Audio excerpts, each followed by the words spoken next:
Yung mga chong, isang mabilis lang para sa PBA updates. Blackwater kontra Rain or Shine. Ang muntik maging kamag-anak ni Ebonia agad nagpakita. Bukod sa mga 2, 2-3 ang kinaliwa. Ilang minuto pa lang 16 points na. Perpektong 4-3 na binubutas niya. Tumatambak na ang pabango. Si Barkley humirit pa ng isa na may miesta na kaka-opensa. Chill na chill kung mag-layup ng bola. Agresibo din si Austria pero natsetsempohan din siya. Pagtapos ng butata, bahala ka na mag-react ayon sa FIBA. May katumala ng opensa ng Rain or Shine. Ang import naman nilang si Fuller datihan na. Parang si Adrian Nocum gamit pa rin ang ikot na paborito niya. Medyo nagbadya ng paghabol ang Elasto Painters. Si Clarito umambag na pagpasok. Nag-air Jonard sa Gedli, pabitin ang dinali. Pero di sila umabot, nakauna ang Blackwater. 36-25. Sa ikalawang kanto, banat agad si Mamuyak. Kailangang galingan para ang value manatiling mataas. May sagot dyan si Dalt Panopio. 10 bits ang laro nito last conference. Ngayon pwede na uli umatake at bumagsak. Nakakabutas din itong si Abu Tratter. Pero tumutulis ang Ross. Si Clarito at Villegas sa 3 nagsalitan. Si Aaron Fuller nakukuha na ang timing. Nakaka-momentum na rin sila. Yung mga ganitong galawan nito sa gitna matagal mo nang nakita. Pero sa bossing maraming nag-aambag kasama tong best friend ni Romero. Si RK Ilagan pa nagtatanong anong height mo? Tamba ka na. 72-56 pabango. Problematic na si Coach Yeng. Dadagdagan pa yan ni Cedric Barefield. Back to back sa 3 ang buena mano sa ikatlong kanto. Malupit ang mga numero nito last kumekap. Umusok ng trade sa mga balita pero inalat hindi napitas. Huwag ka na malungkot. Pasasaan ba? Kakombo ni Barefield si RK Ilagan. Ang tambak ginawa na nitong isang buwan. Bumanat sa 2, bumanat sa 3 ang shotgun. After ni Ilagan, balik kay Barefield, balik kay Barkley. Ginagawa ng palabigasan ng 3. Kahit iba ang pwesto, iisang resulta. Ang bumubuhay sa pag-asa ng Rain or Shine ay si Aaron Fuller. Wala itong butas sa malayo pero kabayo naman sa oblo. And 1 ang sinusungkit nito. Nagtagsablay ang bossing, nakabutas ng ilan ng Ross. Pero sa dami ng lamang, kulang pa rin yung mga pados-dos. 108-81 Blackwater. Huling kanto, last habol para sa pintura. Yan naman ang ginagawa ni Adrian Nocum. Pero ang pabango na score din, hindi rin basta nabitaw. Parang si RK Ilagan, agaw kung agaw. Si Adrian Nocum napalagpa kahit medyo imposible na. Dahil ang bossing gawa pa rin ang gawa. Si Cedric Barefield sumusundot-sundot pa. At yun na nga, panalo ang pabango. Best player of the game si Kentrell Barkley na nagbueno mano na 29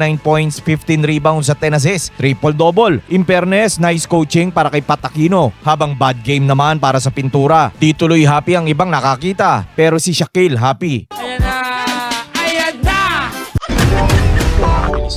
Phoenix kontra Magnolia. Ang import ng manok nakadali na. Si KJ Buffin. Sa Phoenix, 2 letra din ang pangalan. BJ Johnson naman. Pero si Jason Perkins muna ang kakamada. Waka-wakali lang ang opensa sa gitna. Nakuha pa nito ang 2 agad na foul ni Buffin. Hindi nilabas. Ayun, nakuha na ang pangatlo. Sayang, maganda pa naman ang ginagawa nito sa opensa. Pero labas ka muna. Kaya ang import ng Phoenix, bawas ang kakompetensya. Eto, napatay mo itong Magnolia. Paano may libre tira? Semi-problematic. Pero pagbalik, bumanat naman ang kamanukan. Si Jerome Lastimosa dumali ng paborito niya. Malalim ba? Ayos lang kahit isaw-saw ko pa. Yung kakombo syempre dadali din. Si Save Lucero umenduan. Pagdating sa labas, stress naman. Sa gasolina si Perkins pa rin ang bumibida. Kung saan-saan na to nagawa. Malapit, malayo, siya na ang bahala. Samantala medyo nabasag ang salamin. Pero ang hotshots lamang pa rin. 32-26. Sa ikalawang kanto balik si Buffin. Konting tansya na may pasensya, sabay tira. Napatay mo agad ang gasolina. Ilang minuto pa nagkakatambakan na. Kala mo baribat pero tira yan Ian Sanggalang. Nag-error na magkasunod ang Magnolia. Tsansa na kinuha ng gasolina. Si BJ Johnson kumaliwa, pasok ang tira. Nakadikit ng konti ang Fuel Masters. Mainit pa rin si Jason Perkins. May atake naman mula kay BJ Johnson. May sumabit pa nga. Sumagot-sagot ang Mugs kaya di makalampas ang Phoenix. Pero binaba ulit ni Johnson ang agwat kontra sa shot clock. Pagbitaw sa malayo, soplak. 53-49 manok. Sa ikatlong kanto may kumakanta na. Paano yung 16 ng Magnolia? Nalusaw ba? Banat si Tyler Tio. Banat si Kay Balungay. Pag-itcha ng bola sa ere, sinalpak, todo bigay. Di rin nagpakabog ang kanilang dayo. Kumaliwa, galing sa takbo. Yung version niya, binaon niya na dito. Sa 3 minuto, ang Phoenix lamang ng 8. Pero ang kamanukan, gumagawa ng paraan. Umambag na ang angas ng tundo. Panay na ang atake sa oblo. Pero ang Phoenix ayaw na mag-rollback sa opensa. Si BJ Johnson rumipit, dumakdak ulit ng isa pang malupit. 79-71, gasolina. Sa huling kanto, yung 16 ng manok kanina, ginawa ng 17 ng Phoenix. Pero kumuha ng momentum ang Magnolia. Si Buffin may kalampag din pala. Si Si Save Lucero naman ang umiibabaw. Siya naman binigyan ng maganda. Pag itcha, kinuha sabay salpak na. Kaso wala nang 2